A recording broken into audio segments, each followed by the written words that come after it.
Hello, everybody, and welcome to Be a Better Game Master. But more importantly, welcome to BrigadeCon 2016, whether you're watching it live or after the fact. Either way, go to brigadecon.org and donate to Child's Play charity via the widget at brigadecon.org or via the t-shirt sale that's going on there right now. This is super important. This is the purpose of BrigadeCon, trying to help kids in children's hospitals around the world by giving them a reason to put a smile on their face. That's the whole point. But in doing this, we're doing it by having an awesome time here at BrigadeCon. And part of this awesome time, which is slowly but surely churning itself into a tradition, is becoming the Better NPCs panel with Bradlyn and Barker. Basically, we're going to introduce ourselves and we're going to tell you what we are going to do today as best we can tell, because we're gonna wing some things. If you might know me, my name is Barker. I am a game master, a gamer of all varieties, but primarily tabletop RPGs. That's what the YouTube channel is dedicated to. And I love creating fictional NPCs and places and things like that to kind of give to the players around my table. And today, they are going to be made better, these inventions, these NPCs, maybe perhaps more realistic, via Bradlyn, who is going to go ahead and introduce herself. Hi guys, you probably haven't seen me as much around the brigade. I kind of like lurk in the shadows, kind of commenting here and there with some stuff with Absolute Tabletop and things like that. But yeah, like Barker said, my name is Bradlyn. I hold an undergraduate degree in psychology, and right now I'm going to school for my master's in something called human-computer interaction. And basically what that involves is the interaction between humans and computers, you know what it says on the tin. But a lot of that comes in designing, and it's about thinking about users and giving people an experience.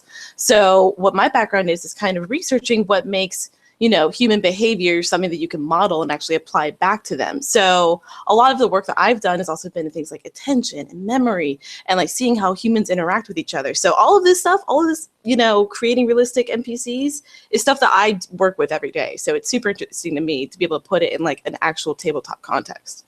Yeah, I think in the future, when the documentaries are showing how the machines took over, it's going to start with footage of Bradlyn teaching a machine how to feed itself applesauce. And then it's going to, like, Bradlyn's going to push it over or something, and it's going to get really mad. And that's just going to spiral out of control until we're all taking over. I plead the fifth, but regardless, keep going. Yeah.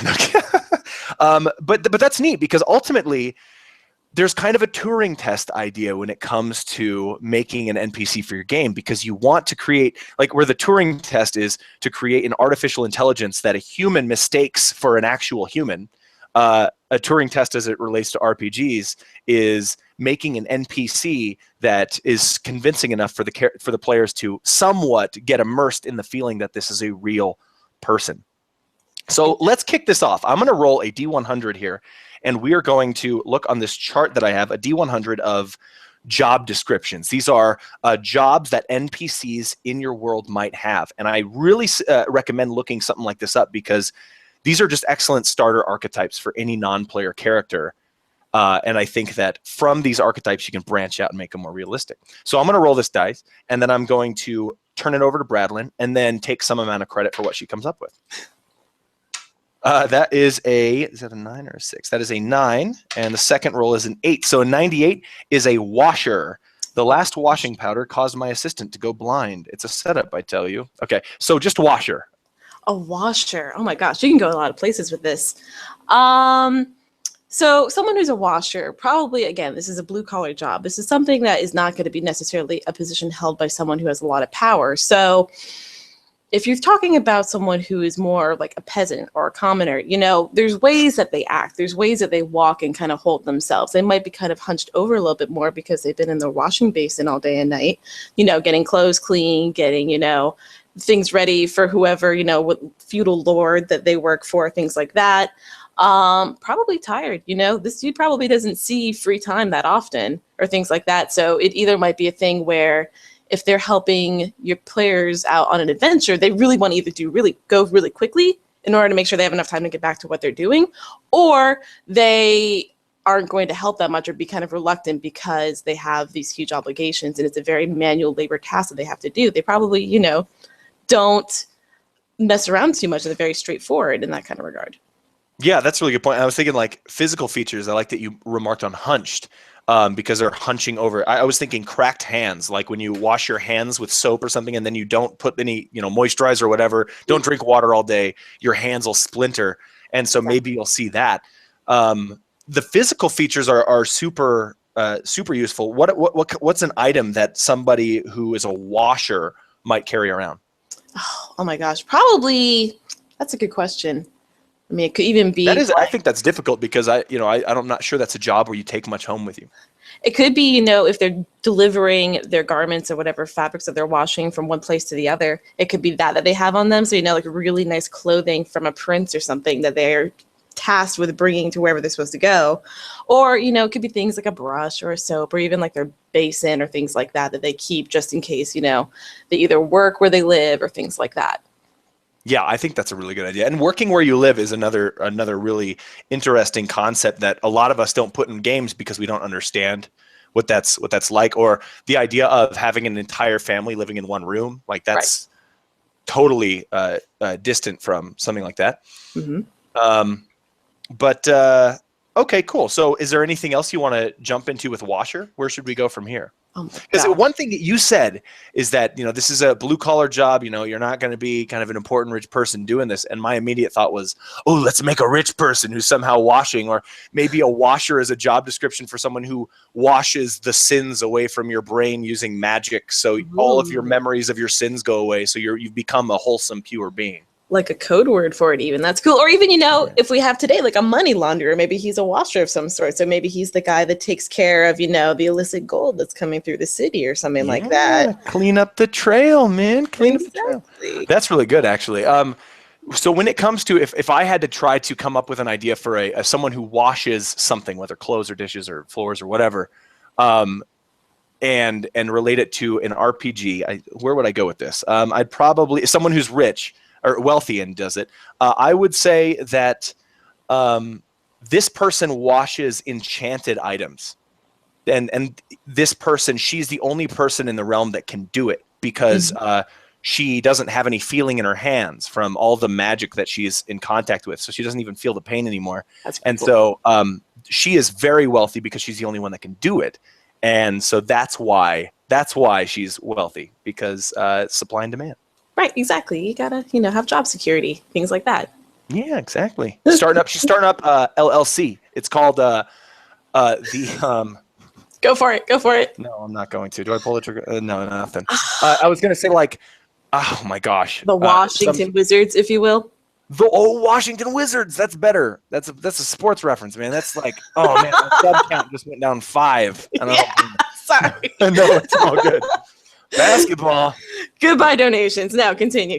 That's it. Yes, exactly. And you can unsubscribe as long as you donate to Child's Play. That's cool. That's a fair bet. So I actually had people write some things in the chat. Haley M says, what about communication skills? Would the washer be skilled after talking to many people after cleaning their jazz? Or what would the deal be? That's a really good point.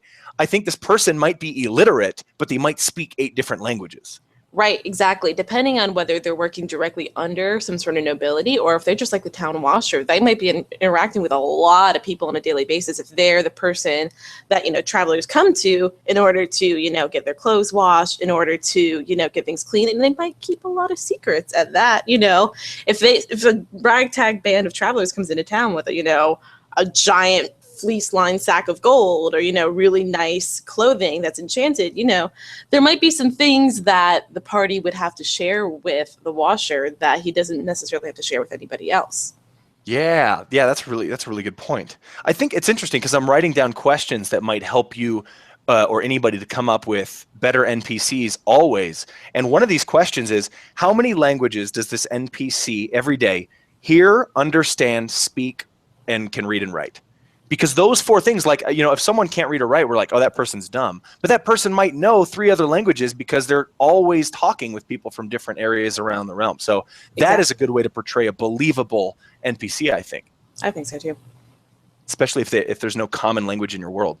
Yeah, and I mean the language, or maybe it could even be something with like signals. If they're in contact with the Thieves Guild or some sort of party of travelers where everything's kind of visual contact, then things like that. It's very. You don't have a way to write that down, so it doesn't matter if you could write or not because it's very much like a signal thing. Yeah, exactly. Now, how would you go about showing that to the players? Hmm. You know, I might even consider giving the players an item that has to be translated, so That's they true. give it to the person and then realize they can't read.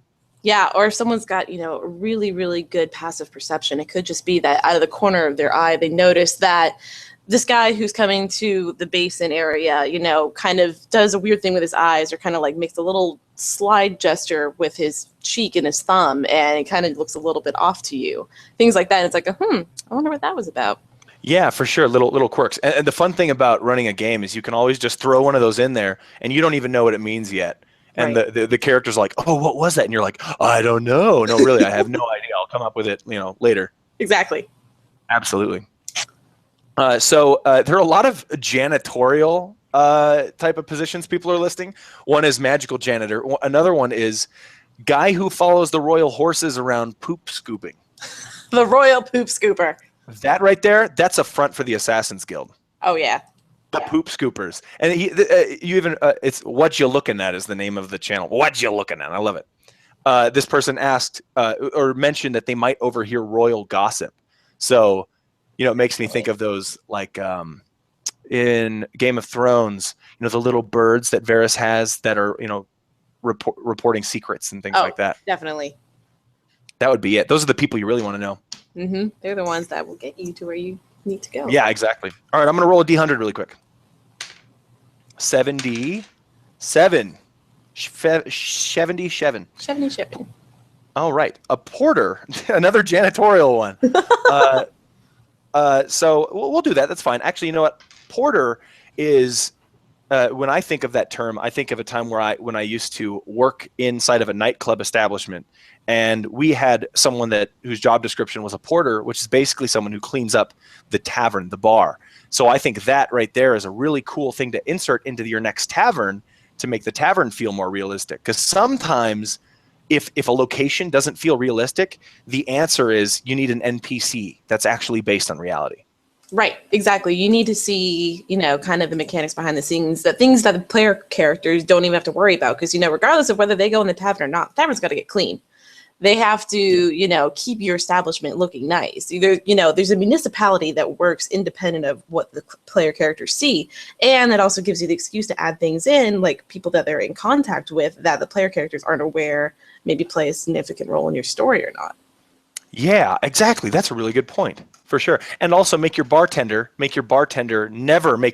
a happy person. Right. Because then I'm immediately removed from the immersion. That doesn't exist. Or he's a very suspicious character. Like, why are you happy? You've been serving ale to angry dwarves all day. That doesn't make sense. What are you hiding? Yeah, exactly. Watch. Yeah, absolutely. So, God, come on, the janitorial stuff. Ooh, a gnomish engineer and inventor from Thomas C. Gnomish engineer and inventor. I think we should take that one at a time. Gnomish. Gnomish. When I think gnomish, immediately, I think someone who is very curious, almost maybe to a fault. Someone who is, at least that has the air of, regardless of what their actual demeanor and personality is, the schema that your brain comes up with immediately, someone who is, not necessarily threatening or intimidating. It's someone that is maybe very smart, but you're not worried that this dude is going to bash your head in with a great hammer anytime soon, kind of thing. So it might be something that you could subvert in that way if he is someone that tends to be trained in some sort of physical skill. So right there, you kind of have this idea of what you're thinking of when you think gnome. That's a really good idea. And I always agree. And I imagine that gnomes to me are mechanical in nature to the point where, and this might be a tip for other NPCs, but to the point where they might go around looking at everyone else's engineering work and talking about how it could be done better if they had done it.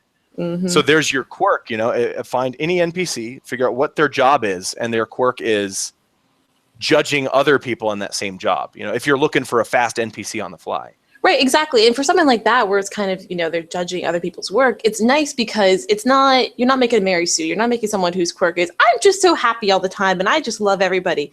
You're picking something that could also be used as a benefit, but also as a fault. So it's something that, could be a downfall for them, or at least kind of makes them more realistic because they're not this perfect human being that happens, or gnomish being, that happens to exist in your world.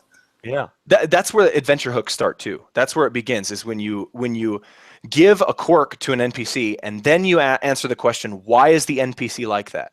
Right. You know, for things like, you know, if the quirk is, you know, curious, you know, why is the NPC curious? You know, that you might not be able to be inspired by much, but if you say, why is this NPC acting suspicious? You know, play the what if game. What if this NPC is wants to secretly own the bar, and that's why they hate the bartender? Right. You know, you know, if you come up with the quirks and then the ulterior motives behind everything, things begin to fill itself out. Exactly. Now, the next word, I need to scroll up. The next word is engineer and inventor. See, I go to a school with a bunch of engineers, so I could talk about that nice. all day and night. You know, and it depends on what they work on too, because, you know, someone who's going to work on, you know, machinations and be an artificer is going to be different from the dude who builds like the wagons and the dude who builds, you know, the carriages and stuff like that. They're both technically engineers, but if it's a gnomish engineer, they're likely to hold themselves to a very high standard. My machinations are the best machinations out there. And, you know, again, that's another one of those quirks that, you know, if it's a thing of arrogance or pride, you can kind of twist that. And if for some reason you ever observe that character behaving in a way that's very against all of these kind of ideas, or at least, you know, this personality so far to a certain character. So for example, you know, someone who's very haughty, very prideful in his work, but then he goes to meet this other character who might be a significant person in your story or not, and they're very, you know, kowtowing and they're very meek, you know, that's a sign that that person is a significant effector for them. And that might be a clue as to what their actual personality might be. Yeah, exactly. Find a reason for the players to roll those intelligence-based scores, like lore and things like that. You know, and I think I love how the term gnomish changes it completely. Because the minute I think of this person as a human, I don't know, they become a little bit different. Unless they're like a Doc Brown sort of character. I think he's pretty gnomish. Yes. The hair, at least. Nothing else. Yeah, that's it. Shepherd. Oh, no, you know what? Okay, Shepherd and Gravedigger were picked. So let's go to Gravedigger first. That's awesome. That's pretty cool. I don't know where you're going to run with that. It is Halloween. It's a good time to think about it. Damn. Okay, so Gravedigger. You know, it's really funny because if you hear about a lot of these positions, like people who are morticians, even people who are like trained snipers, like seem to be very chill and calm and collected people, almost kind of eerily calm and collected. You know, like this dude is seeing dead bodies day and night, but he just seems to be very kind of mellow. You know, it's another day, it's another dollar, but the stuff that he probably has seen on these bodies, or even like illnesses, or even kind of like maybe curses that he's come into contact with, you know, he's probably got a few secrets of his own that he's hiding. You know, if someone's paid him off to, you know, get rid of this body without doing, you know, the mortician of the town hasn't done a full investigation, it's just, you know, bury this body, then, you know, he's in cahoots with some sort of organization potentially that is something that your PCs want to investigate. I don't know if you've ever read The Black Company, but there's this idea there that in this setting, it's illegal to rob the dead. Obviously, in every civilization, right? It is, because the dead are buried with I think they're 2 coins on the eyes, right? Yeah. And so it's illegal to rob the graves. But this Gravedigger does exactly that. Like you're talking, those are the skeletons in their closet. They sell the bodies to science and collect the money and take the eyes, right? The coins that were over their eyes. Mm-hmm. When I think of Gravedigger, the 2 things I think of are hates children, because the only experience they ever have with kids, because they can't have kids of their own because they work nights, it's too hard. The only experience they ever have with kids is when they're trying to break into the stupid cemetery, mm-hmm. right? And I would imagine antisocial is a good kind of cliche one. Mm-hmm. Sleepy. Almost always sleepy because they work nights, and unless you're talking to them at night, they're going to be sleepy. Yeah, I don't know if an energetic Gravedigger is a oxymoron or not, but someone I'd probably be a little bit suspicious of. Hi, I buried 15 bodies last night. Let's talk about it over some beers. Yeah, exactly. And that, you know, maybe, you know, Gravedigger, ask ourselves, this is another cool thing to do with NPCs. What is their conflict of interest? What is this NPC's conflict of interest? Whether they're a merchant or a banker, florist, give them a conflict of interest. This Gravedigger is burying people who are wearing jewelry. You know, that's the conflict of interest is, you know, they have the last Maybe they complete the burial process, right? Obviously, and so they have the last say in what gets buried and what gets pocketed. Right, exactly. And, they're probably not going to be having a wide connection of friends or things like that. They probably see, whoever they work with who actually gets the bodies, if there's an execution or things like that. And there's actually like a psychological term that kind of goes along with that. It's called the propinquity effect. And with that, it basically just means that you're more likely to form friendships and relationships with people that you see more often. And for someone like a gravedigger who really, the bodies that he comes into contact with usually aren't alive. A lot of the connections he's going to have are going to be probably very few, far in between, but they might be very strong. So if you have something within that network of people that you're trying to investigate, like you're trying to figure out what the heck is up with the mortician, you're trying to figure out what's up with the executioner, you're probably going to be hard pressed to get information out of the gravedigger if he's close to these guys, because he's not willing to give it up that easily. That's very true. And another quirk that you just kind of inspired is this idea that, gravedigger, or that effect you said where people usually become friends with the people they see the most often. And because the gravedigger doesn't see a lot of people, they wouldn't have many friends. I would say that the people the gravedigger sees are dead. And so it'd be neat to have a gravedigger that talks to the dead as if they're his best friends and builds cool these relationships with them in the small period of time they have together. I like that a lot. That's really cool. That he has like names and personas for them and things like that. Yeah, exactly. Really creeps me out. Oh man. Each their own. Yep. Maybe it'd be cool. That's a plot hook. Is people claiming that someone has gone in the night and vandalized their headstone. We just buried our father last week. Come on, you have to find who did this. They've defaced the headstone, and they deface it and write a whole new name there. What's this name mean? What is it? And it's, the gravekeeper who's applying these personalities and names to the dead, like you said. That's pretty cool. Yep. Stolen. I like it. Bam. Okay. It's only one idea so far. We have more to go. Yeah, I know. Hey man, no, I've had a bunch of ideas sprout up just from listening to you talk about smart things. 7 and another 7. I already rolled 77. It's a porter again. Chepe is right. It's fate. It just wants me to talk about janitorial duties. 52 is a guide. Oh, this is perfect. Let's talk about guides. Let's talk about guides. You see them in fantasy all the time. So when you think of a guide, what do you think of? Honestly, the thing that I think of is that a bard who didn't go to bard school, which is kind of weird because I think it's someone who, he knows a lot about a situation, but he likes talking about it is the thing. That's the difference between someone who's a guide and someone who is just someone that you're pulling information out of because you gave him gold or you gave him a glass of ale. This is a dude who really, really likes his subject and he likes being the expert on it. So he has a way of talking. He has a way of carrying himself, of being very important. And he's very smooth. If a party member asks him a question, he's probably going to be able to answer it really well because he's used to having to come up with improvisations on the fly, things like that. And like I said, I think that kind of fits well into a bard motif almost because, they're regaling you with these stories and they're going to be very charismatic kind of people that, have a wealth of information on a specific subject, even if it's a whole town or anything. It's the kind of person that would, be giving a broad and eloquent speech about this certain variety of tree. And the other guide who's like learning and who's been tailing him for 2 weeks is basically mouthing the entire speech because it's always the same one. It's become, but they don't enjoy the performance any less. There goes Albert. He's talking about the damn acacia tree again. Yeah, exactly. Yeah. Overly talkative and too interested in useless details. Yeah, what you're looking at is that's really excellent. And oh man, okay, so just to start over, what you're looking at just mentioned that a guide might be overly talkative and too interested in useless ideas. And my brain immediately got so excited about inspiration that I began to blabber. But the inspiration is this idea that those useless details right there, they're so useless, right? And oh my God, the players, you're playing and the player's like, oh my God, this guy's full of useless details. Who cares? How perfect is it? J.K. Rowling it, where at the very end, that useless detail that person talked about is the one piece of information that the party ends up needing and remembering in order to defeat the bad guy, right? Fun fact, there is a trope for that in psychology that is called the recency effect. Which is basically that thing too, is that so if you got a list of information or someone rattles something off to you, the thing that you're going to remember the most is going to be the last bit, that very last chunk of information, basically.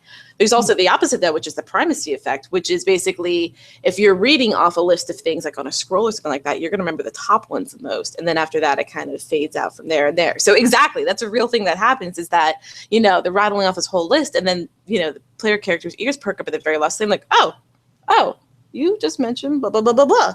And then you go from there. Yeah, I like that a lot. I like that. Include it at the end, and then say it maybe a little bit louder.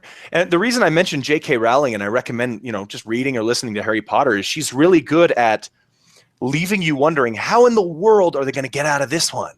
And then all of a sudden it's, oh, of course, it's the potion that we learned about in potions class 3 weeks ago. Let's just steal the ingredients to make it. And so it makes you feel like you're part of the investigation if you were given that clue and discovered it yourself.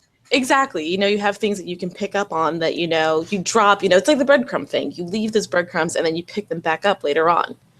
Yeah, for sure. And also you should just read Harry Potter or watch Harry Potter anyway, because it's amazing. Yeah, absolutely. I want to do an experiment really quick. I want to roll a D100 again. I got 6 because we're going to stay with guide.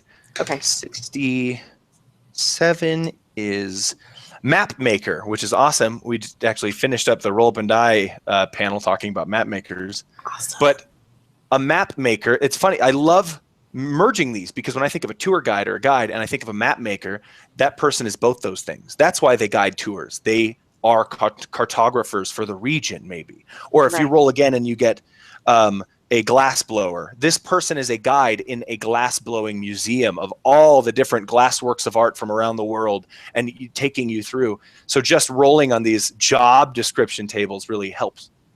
Exactly. You have so many labels and filters that you can apply to someone like this who has a wealth of information. And it's going to depend on what your need is in your game. If you need someone if something is about a cursed sword or something about a poison or whatever, your guy, like you said, if it was a glass blower, he might know the best vial to put a specific poison in because it lasts longer or it's not going to lose its potency as long.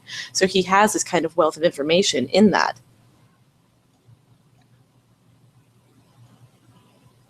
Did I lose you? There. Is my internet back?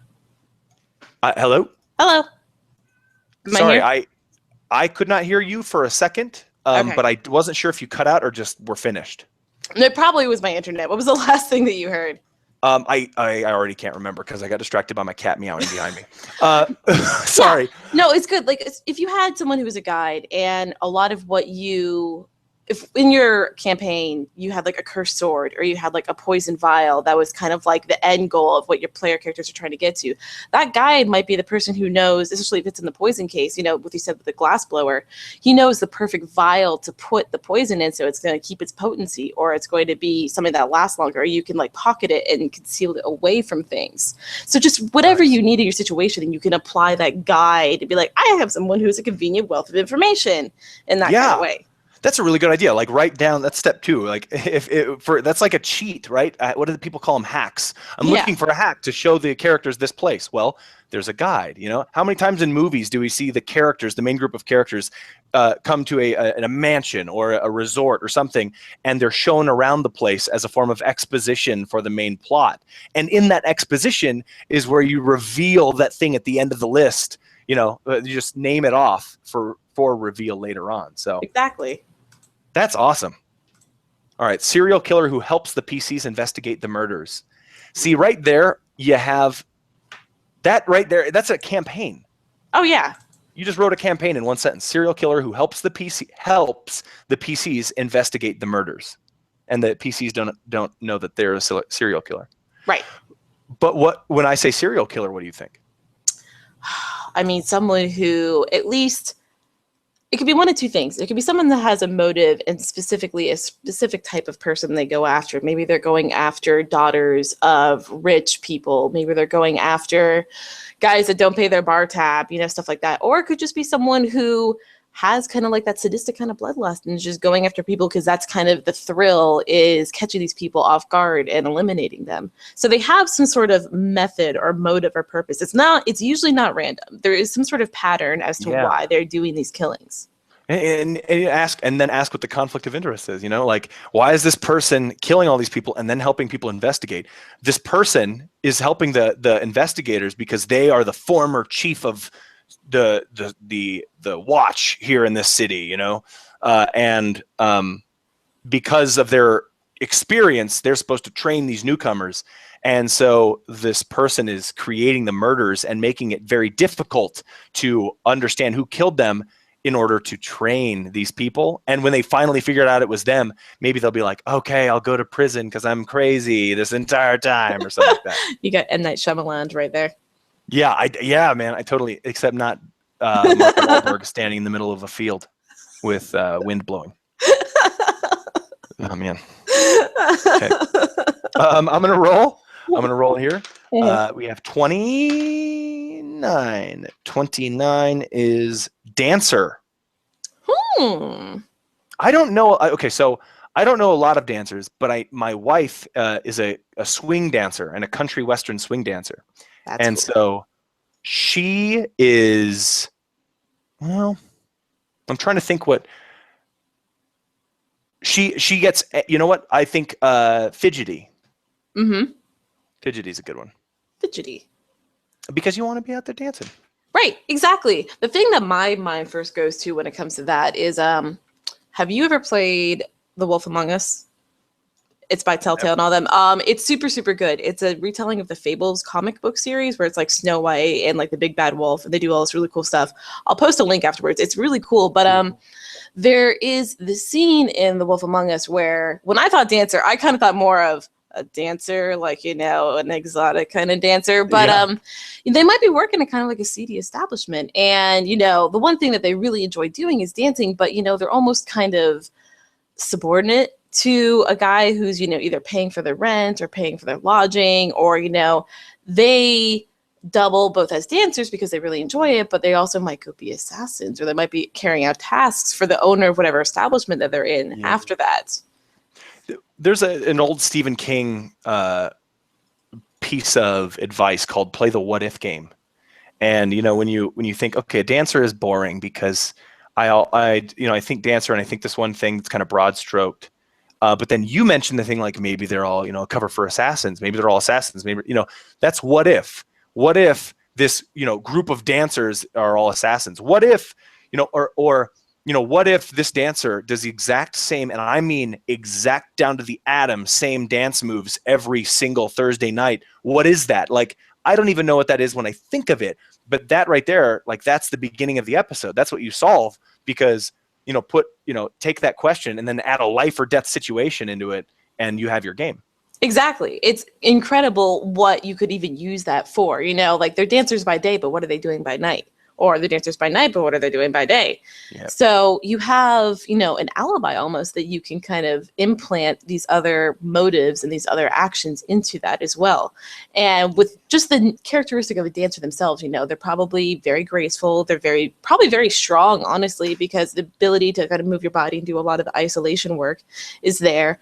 Probably, fairly charismatic. You have to be able to, carry yourself in a certain way and kind of like portray this illusion of whatever kind of, image that you're looking for and things like that. So they definitely would be people who come off as very either charming or, very graceful. They're going to not be the ones that necessarily like freak you out or, come off initially as off from that. Yeah. If they're off or different, it's going to be in a way that's probably perceived like visually as more positive. Right. Or more noble in stature, right? Like you mentioned, the posture, that's a huge thing. Posture and physical fitness, absolutely. Immense amount of like endurance and just do a million squats. Like that's dancing. So now I want to do the same thing that we did before. I want to roll again. And I got 94, which is a toy maker. Ooh. So when you think of dancer and toy maker, what do you think? Oh my gosh. What about a toy doll that does dancing or some sort of enchanted doll that dances and, hides a secret message inside of it. It's a human-sized doll that magically dances to teach kids how to dance. Bam. Bam. Exactly. That's cool as hell because, you know, it's this animated thing that comes to life. And what if the way that the doll learns these moves is from the dancer themselves? They have to actually go through all the motions, and it's almost like a golem. It kind of like records and inputs all of this like motor coordination in order to actually do that and be the toy for the child. Like Iron Man in fighting, right? Learning what the opponent, how the opponent fights. Right. That's a really, really awesome idea. And this recommendation goes to everybody. Watch Black Mirror, unless you're queasy. But the reason I love that show is because for so long, whenever I had the question of, oh man, that's like, yeah, but that seems a little far-fetched, I would ditch it and go with something less far-fetched. But now I'm looking at it and I'm realizing, no. If something seems far-fetched, that means you're on the right track and you only have one more step left, which is finding out what actually is causing the thing, even if that answer is far-fetched. So that is a super inspiring show because no longer am I roadblocking myself. I feel like run through to the end there with your creativity. Right. It's doing the whole James Randi thing where you have the illusion and then finding out behind it what the actual mechanism is for that, even if it is strange or not. Exactly. What if I rolled dancer and toy maker? Okay. What if the dancer is the toy? Okay. What if the toy is life size? Okay. What if the toy teaches the kids? What if the toy wanted something more than just to teach the kids? That right there is the plot. What if the toy killed somebody? What if the toy ran away? What if the toy began to, even though it was a machination, began to develop magical powers? That right there is your story, and it all started from an NPC. Right, exactly. A doll with a drinking problem, but can't get drunk. Oh man, that's terrible. What does that remind me of? The Metatron in Dogma, where he drinks the tequila and spits it out into the other glass. Exactly. That was good. That was awesome. I love it. 3 is a leather worker. And I think we'll do this one and then probably try to create some of our own and then take some questions. Works for me. I actually do a very little bit of leather working, so I can do a little bit of input on that. It's very, like I said, it's fascinating stuff. Leather is very cool. I do it for costuming, things like that. But awesome. I'm trying to think. If you're a leather worker, you're probably, if your tools are being gifted to you, then that's one thing. But if you're a leather worker who's had to buy your tools, they're not cheap.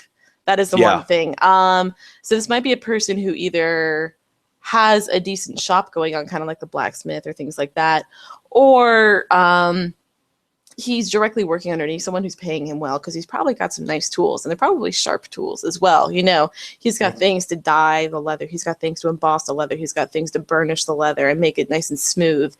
And the people that he would be in contact with might be the rangers and the hunters that are killing these animals and bringing their pelts back in order to be, you know, turned into coats and straps and things like that. So he's definitely got a network. This is for someone who's definitely not isolated socially. He's someone who is going to be out and about and, you know, in contact like a merchant is, basically. Important, a government figure as well, because that's probably an armorer as well. You know, how important, you know, ask yourself, this NPC, do they create a resource? And if so, how important is that resource to society? And the higher that importance, the more that person will make. Well, no, that's not necessarily, because they might, like you said, be an apprentice or something like that. But the higher that importance, the more socialization they'll have with other people of that caste. What I think of is Pirates of the Caribbean, when the sword, right, is going to be made right at the very beginning, is going to be made and presented to the Commodore, and it's just made by the most beautiful craftsman, you know, or blacksmith in the entire city. It's gorgeous. But of course that person isn't who made the sword, it's the apprentice. The apprentice who made it, the actual person who's going to get the credit is asleep, drunk. Right, exactly. It's the Mandarin from Iron Man 3 kind of situation. The what? The Mandarin from Iron Man 3 kind of situation, where it's not the big elaborate man behind, you know, it's not the cool dude that has all the rings and all that kind of stuff. It's the normal plain looking schmuck in the suit that's just, you know, the actual big cool guy that does the cool stuff. Bradlyn, I've not seen Iron Man 3. I'm out of tea. I can't drink this. No. Parker, you had 2 years. I feel nothing. No, I know. I got you. I mean, Yeah, seriously. Ah. I feel like we live in an age where spoilers are not going to be a thing of the past, because soon we're all going to have the storylines and screenplays of shows directly downloaded or uploaded into our brains all simultaneously, so we can all figure out who died simultaneously. So we can just get through the spoiler warning crap. I would it's still funny, watch it if you get a chance, but go ahead. Yeah. Our chat is turning into people coming up with creepy. Oh my God. The toy dance instructor is powered by the souls of dancers. The toy is jealous of the kids and killed them. Wow. Jeez. What if the child fell in love with the doll? Actually, you know what? What if the doll became like a parent figure, like to the child, and determined that the child was unfit, or the parents were unfit to raise this child, so that this would make a really good Halloween themed campaign. Yes, it would, actually. It would. This is exciting. Leatherworker wears people's skins. Ooh. How about this? How about this is better? Because leatherworker wearing people's skins creeps me out. How about leatherworker who wears people's skins and nobody thinks that's weird? Yeah. You can run with it. That society is fine with it. They're like, oh yeah, those are the skins of the Hey, it's Aunt Paul over there. I remember her. She was great. Yeah. She's kind of like a raggedy lady. No, but it's not bad. That's the Jex tribe. We don't, we're fine with you wearing their skins. Yeah. The more skins, the better. Get rid of them. Hex the Jex. No. None of that. Saddlemaker. Okay, Saddlemaker's good. Let's see a Saddlemaker combined with. This is always rolling the same things. A reporter, a Saddlemaker. And yep, go ahead. Reporter. I like making you go first because I have no idea. Maybe this is a person who's very DIY. Like maybe the reporter is kind of their main job, and the Saddlemaker is kind of the thing they are out of necessity. So there's someone that goes out on horseback, out into the fields in order to report on like disappearances that are going on, or maybe there's these strange gigantic burned crop circles that are out in the fields, and they're traveling for days and days and days at a time in order to be able to get this information and bring it back. So they live from a small town, so they just end up having to be the person that makes the saddles for the horses or whatever they're riding anyway, because it's more out of necessity than it is really a hobby. But they don't mind it too. They've gotten good at it over the years, because if it's things involving disappearances or giant burned crop circles, you might be running away real quick and losing your saddle a couple times. So you've probably gotten used to making them over and over. That's true. That's a really good point. You just have the experience already. You have it down. In this case, I had difficulty coming up with one person who displayed both qualities. So I just figured, that's a campaign idea of someone who's trying to out a Saddlemaker in the media as being someone who's, I don't know, cursing these saddles to throw the riders off the horses or something. Let's pin it on this guy. Yeah. So you're the reporter. The schmuck. Yeah, no kidding. But Saddlemaker's fun because when you think of a Saddlemaker, my first question, which it should be the first question, is what are they making saddles for? Because I just immediately thought of horses. But a Saddlemaker, like what if you're making a saddle for a Tarrasque? That's a 5-year-long massive project, not unlike building a building, and it involves almost getting eaten at the end of it. So exactly. What do you get from that? Oh, I mean, then you're someone who is, if you're working alone, then you definitely have to have some skill in, again, like you said, either being very dexterous, being very fast at what you do, and being very thorough in terms of you're building this ridiculously, elaborate, huge saddle, and, you got to be good at stitching these things together, meaning you're going to need good strength in order to actually permeate the hide. You're someone whose hands are going to be super, super rough and leathery in and of themselves, but you're also probably going to be someone who, again, is very dexterous, because if you are making these saddles and actually trying to mount them on a lot of these crazy creatures, you got to be able to get up there, make sure that like I said, the Tarrasque is not going to eat you, and then be able to get down and go on your way. So, there's a degree of nimbleness involved in this as well. So things that go along with that is maybe being kind of, very slim and slender, someone who, is very calm and even-tempered, because you're kind of working in these high-risk situations. And you're probably someone who has a decent amount of wisdom in terms of, what the curvature of this animal's spine is going to be like, so you have to create your saddles accordingly with that.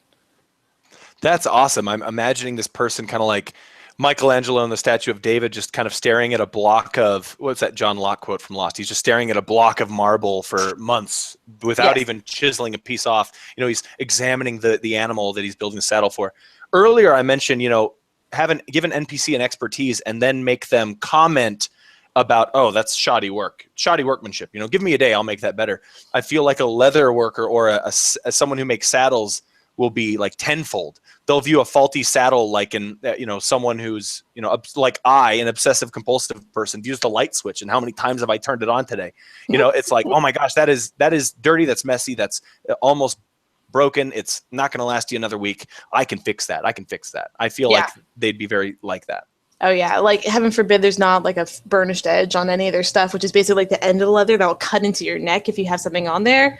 Forget it. It's like, you are amateur, get out of my way kind of thing. Yep. So, yeah. Exactly. Someone in the chat mentioned the Saddlemaker for the Griffin Riders, the convocation in Matt's setting of Aeronoth. And it's like, oh man, you know, that's cool. Like who would be supplying these like a military force with saddles? Like think about the riders of Rohan. Now I think that the Rohirrim maintained their own saddles and horses because they view it like it's very Norse idea. But let's say they weren't, you know, and you're a saddle maker, and all of a sudden you've been asked to make saddles for 1,000 different people. What are your hands gonna look like? What's your face gonna look like? What's your wallet going to look like? And then if one of those things doesn't make sense, that's your plot. You know, God, this person makes 1,000 saddles a day. Why are they so poor? That's your plot. Exactly. Or where the hell are they getting the time to even make these saddles? Why is it only one person who's doing this? It's crazy. Exactly. And when it's a magical setting, you can get away with saying, oh, they just keep going back in time to make 1,000 saddles. Exactly. You know, and it's like, and they're wearing themselves ragged. They always feel like they're out of time or something. I love this. I've never used these charts before with these job descriptions, but I absolutely recommend people do this. It's super, super helpful. It's cool as hell. Well, we have 38 people watching us, and we have about just under 30 minutes left. Do you want to maybe just turn to Q&A and see how much we can get out of that, and maybe finish up by doing one more? Let's make it happen, Captain. All right. So feel free to post your questions in the chat. Make sure you go to brigadecon.org to view this video. If you go to brigadecon.org and you hover over 2:30 p.m., the only event you'll see there is Making Better NPCs. This one. Make sure you're there with the chat box. That's how we can see your chat. Also, remember to donate to Child's Play. This has been already the most lucrative BrigadeCon for Child's Play charity ever. It's fantastic. Our widget, the BrigadeCon widget, has already passed $1,000. It is currently, as I'm saying this, up to $1,365. That is not including T-shirt sales. So we are absolutely killing it. Let's keep it going, gamers. Let's give to these people. All right, let me. Oh no, the first question is from Stereotypical Strider. Great. His question. This is perfect. See, this is my life. Okay, this is my life. I ask questions. All right, we're talking about making better NPCs. Mm-hmm. The question is, Barker, when are you going to hit me up with your character concept for the game that you're in, that I'm running? And I'm like, bro, location. No. Never hide from him ever. I'm going to improvise my character from the start, man. I'm not even rolling a character sheet. That's not true. So you know what? I think you can see the comments that are posted on YouTube, but I don't know. I really like the theater setup of BrigadeCon. That's why I recommended it. And if you decide to donate to Child's Play, the click is just right away, right there. And of course, if you donate to Child's Play, you should do so via our widget so we can add it to our total. But awesome. Okay, so far all I've heard is professions I've already heard of. What about something new? That's a really good point. We're talking about fantasy settings here, or science fiction, or future. You know, in a world of sci-fi where you can make up any job description you want. Look at Robin Williams' character in that. It's kind of a mediocre movie about a guy who takes the things people have seen during their life and puts them up into massive mega cuts of their life to display at their funeral. Like, that's a job description that doesn't exist, but we can make it up for this setting. So, right. Do you have anything that is popping into mind? I think it's going to depend on your setting, of course, because it's going to be any of these jobs that are going to come out are going to be ones that are made a necessity. You're not going to pay someone for something that's so small or something that's very minor. So it's going to be something that's like a huge foundation in your world. So I don't know. Where should we start? Something that exists. Okay, so something that exists, I'm seeing like an easy kind of fallback on this. I'm looking at Candlemaker. An easy fallback is to say, well, this person makes magical candles that heal you. You know, so that's a job that doesn't exist. Well, sort of. But I think a job that I like the idea when I'm coming up with a job that doesn't exist, for some reason I always start with the Inquisitor. I always like the idea that someone is trying to snuff out something. Right. And so that's a job that exists in the real world, but you can tailor it in a way that makes it so, you know, what are they trying to snuff out? Something like spirits, ghosts in this certain region of the area, or they're trying to snuff out crime. Look at the Minority Report. You know, these precogs are people that can see the future in order to see when someone's about to commit a murder. That is a job that doesn't exist, but it is based on real world concepts of an investigator or a cop. Right, exactly. And going back to your even idea of the magical candles, what if it's like a magician's guild where basically, you know, or the mages guild where they've practiced a specific type of magic, you know, maybe they're all about, you know, very like evocation style magic, and they don't want anything to do with the necromancers that are kind of rising up in power, so they want to kind of, you know, kind of stamp them out a little bit and things like that. You know, you kind of almost get into this noir crime drama kind of thing of like one section of, you know, a city is trying to like push out this other section. It's all these like rival gangs going back and forth at it. That'd be kind of cool, you know, to be the Inquisitor to do that. Yeah, that's awesome. I like that a lot. And I think Final Cut was the name of the movie, by the way. Gotcha. Thank you, Wim. Final Cut. Was all right.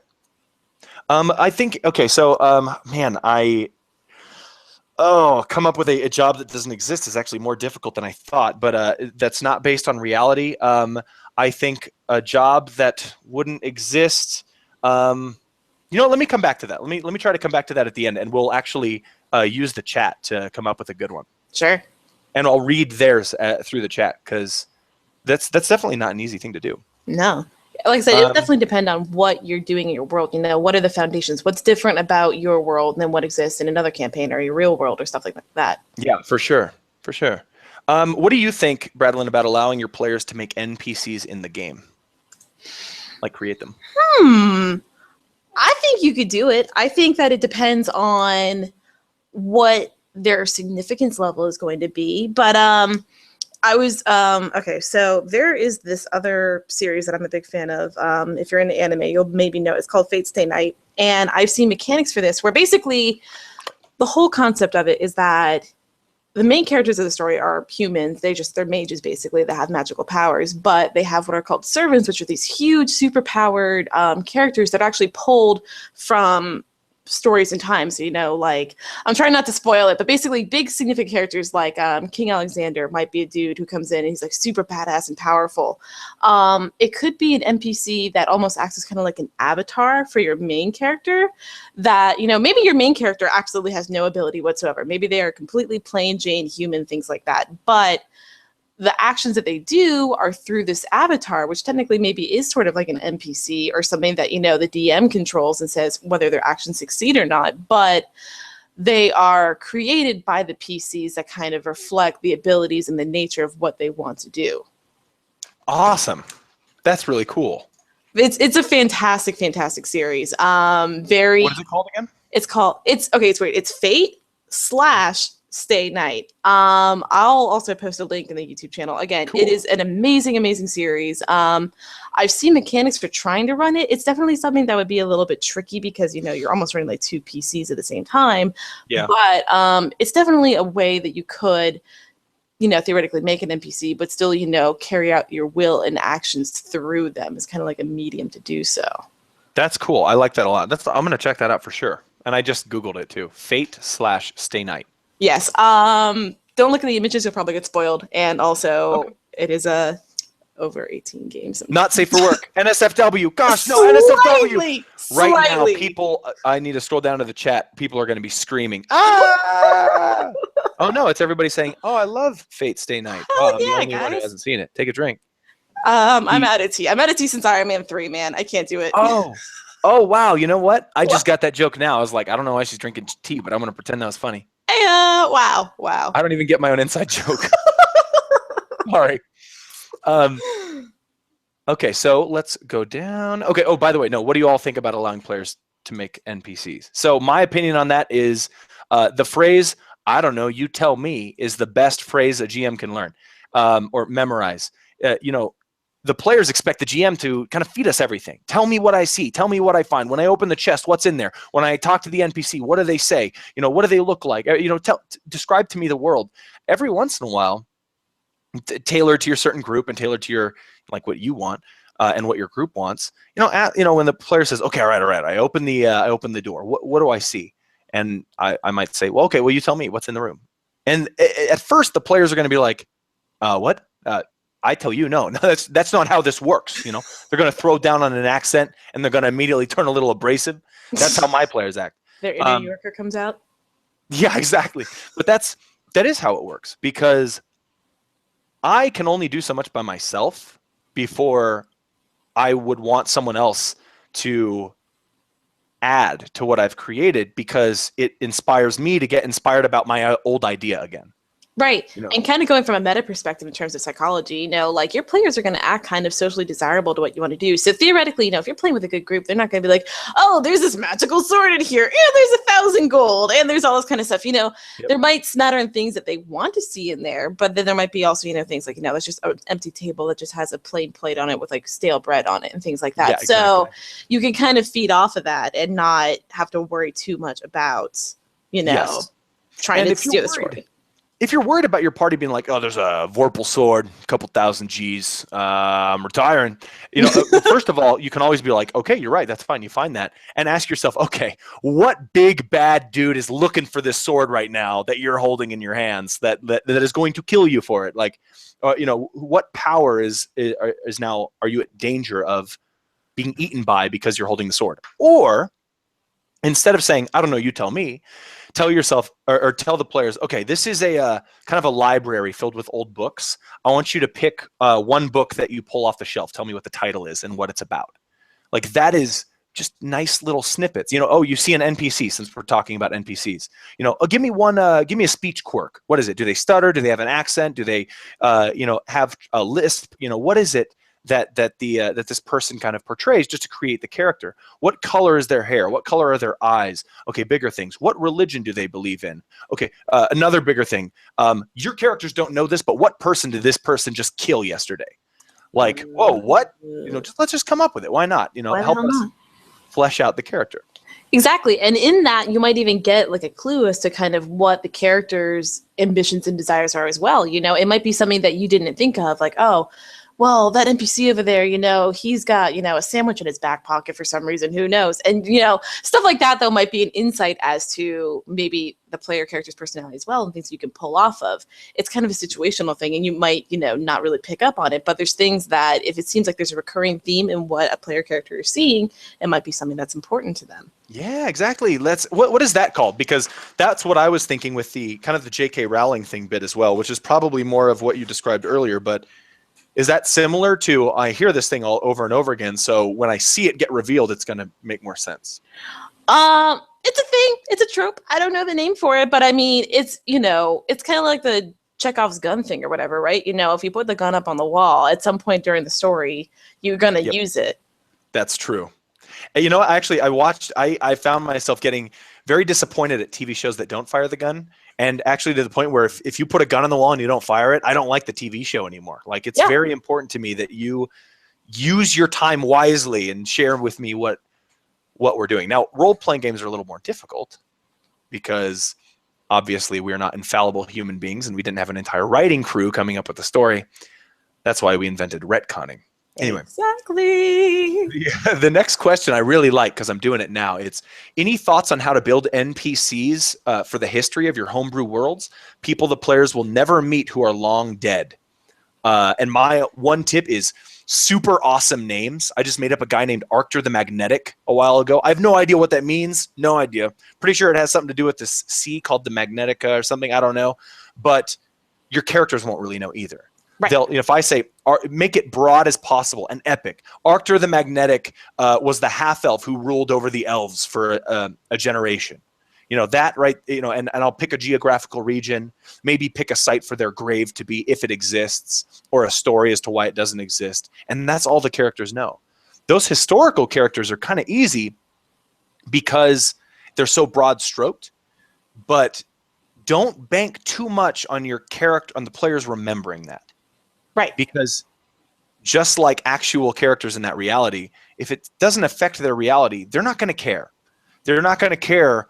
I mean, what massive conspiracy is happening at the top because they just ate their first well-balanced meal in the past 3 days, and so they're currently content. Like, there's levels of importance. And I think what you said about giving him a title is really good too. Like Arctur the Magnetic. Blank the Blank works really well for making legends.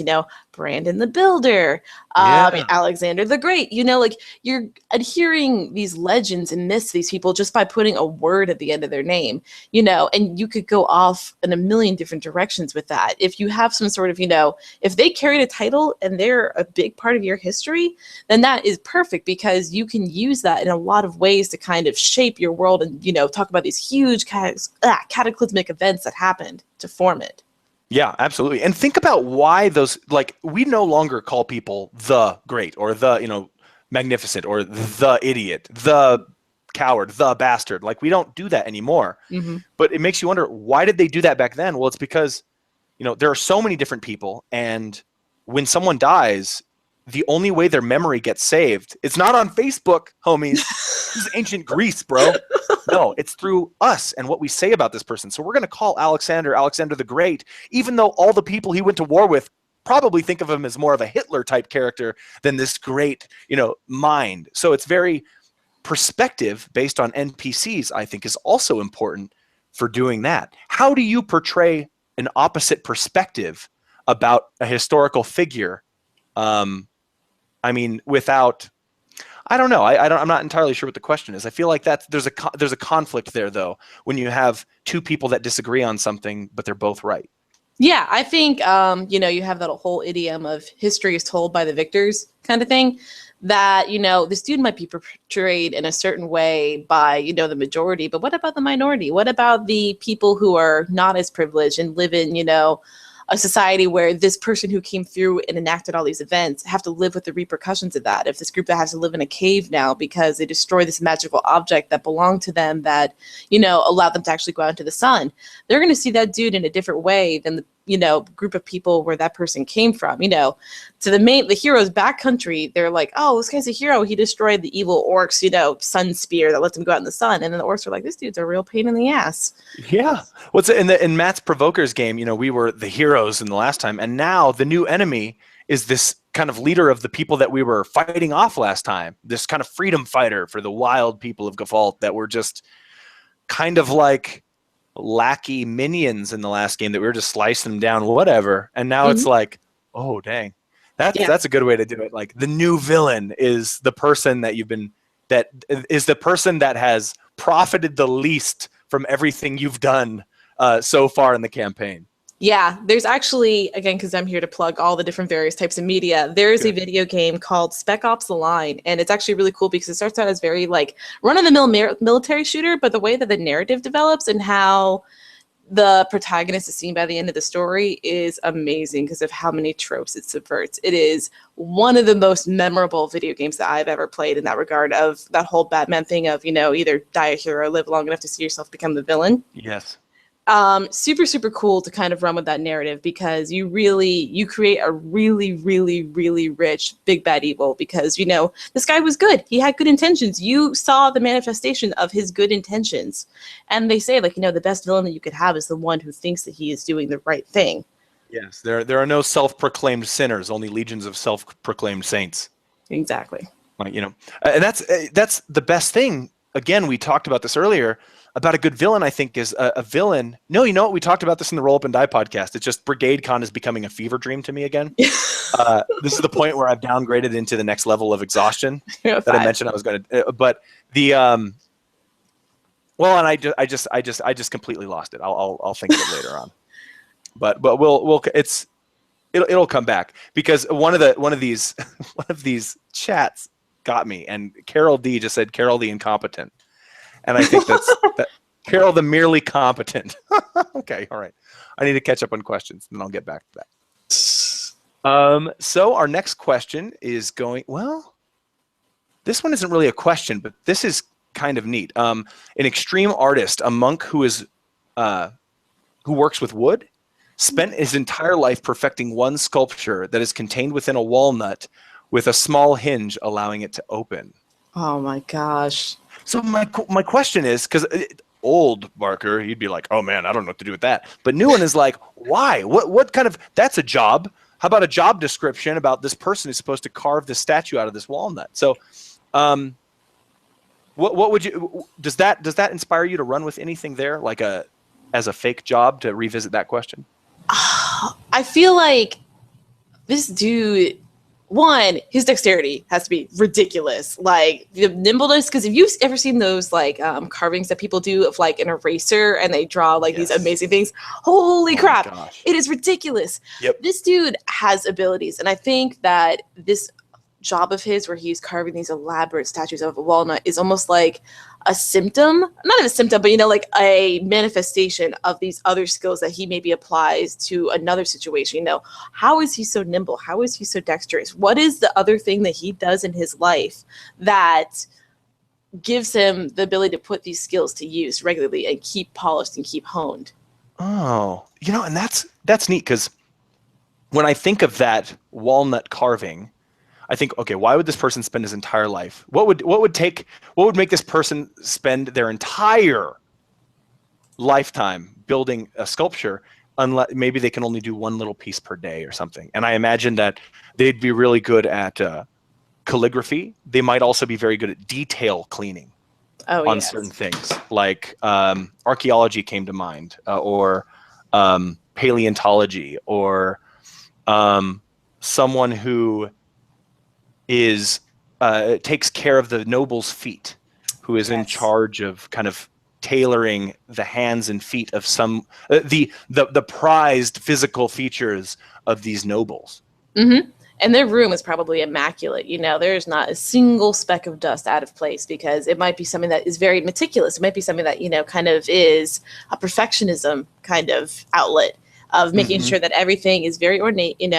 That spacious kind of like this realm of control is the big thing for this person to kind of deal with. Like the thing that might make them come undone in a situation might be a position where they're not in control of the situation. Oh, yes, absolutely. Like because that's how they exercise control over their environment, is via the this art.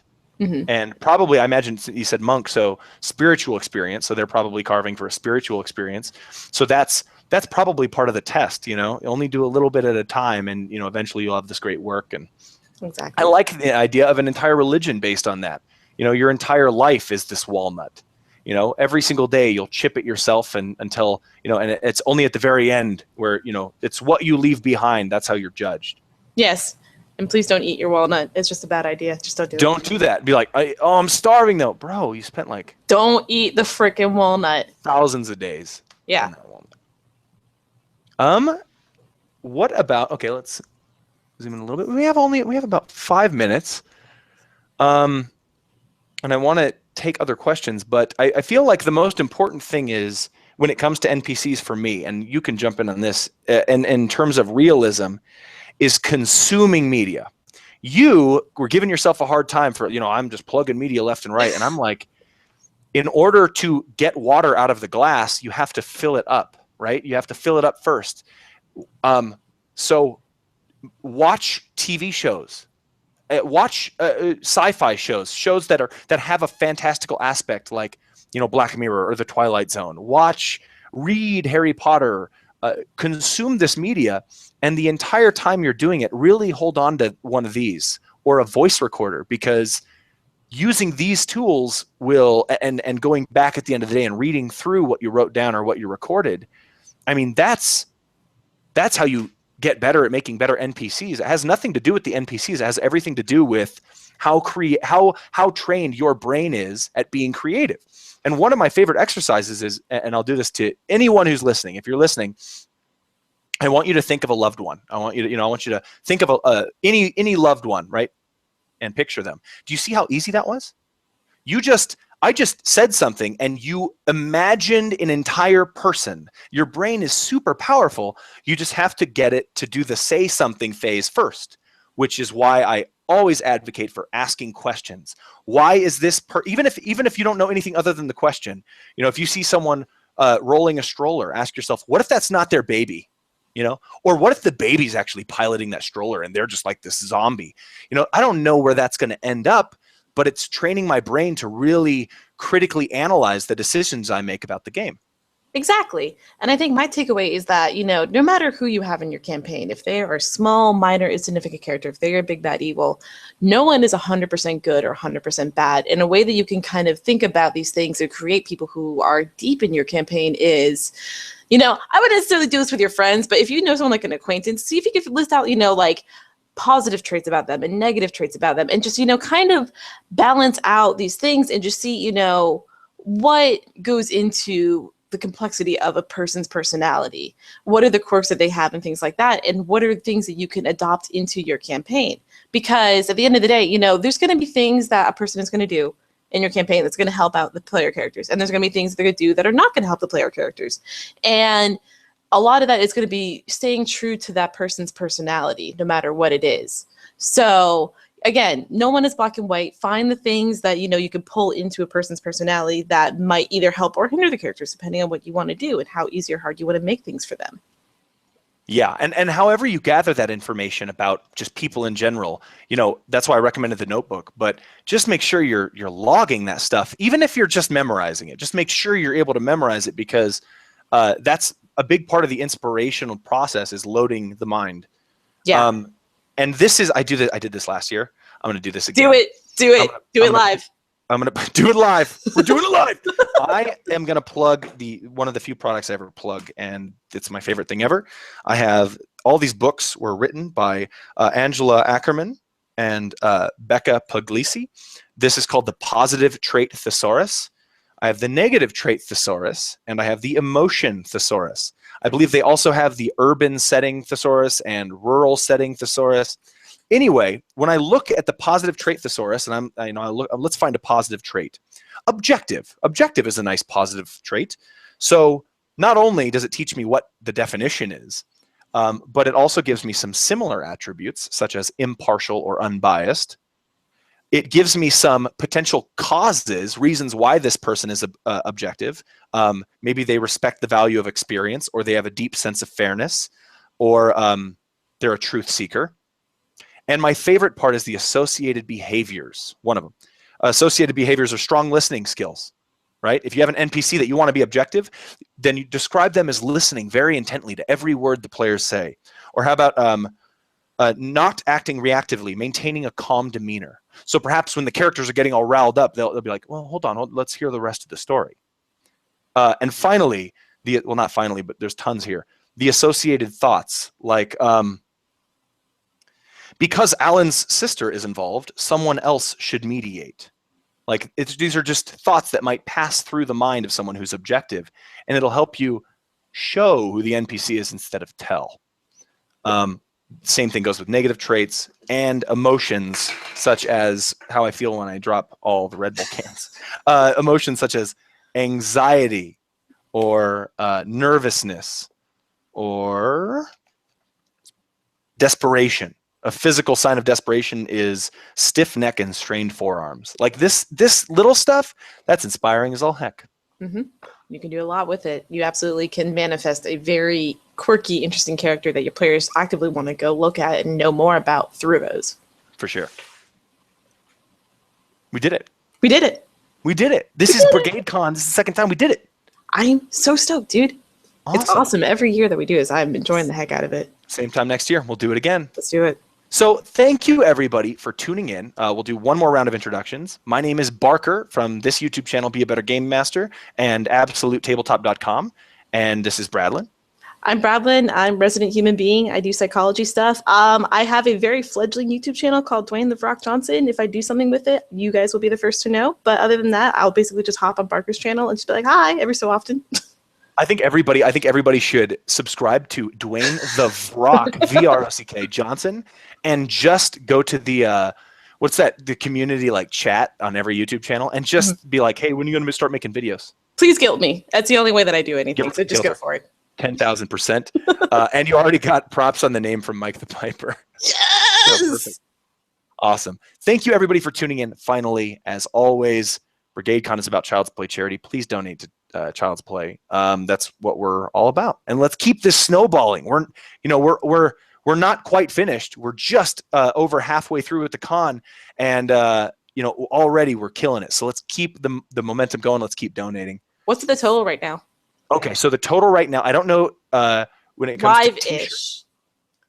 Yeah, I don't know when it comes to T-shirts, but I will say that the total on the widget on brigadecon.org, which keeps going up, is $1,375. Hell yeah, dude. That's fucking awesome. Yep, that is fantastic. That blew my mind, and it's more than that because of the T-shirts. So right. Thank you, all of you who have been donating, and thank you, Bradlyn, for joining me on this panel and letting me join you. And I definitely know I got some ideas that I'm going to take and plug and play into my game. So absolutely.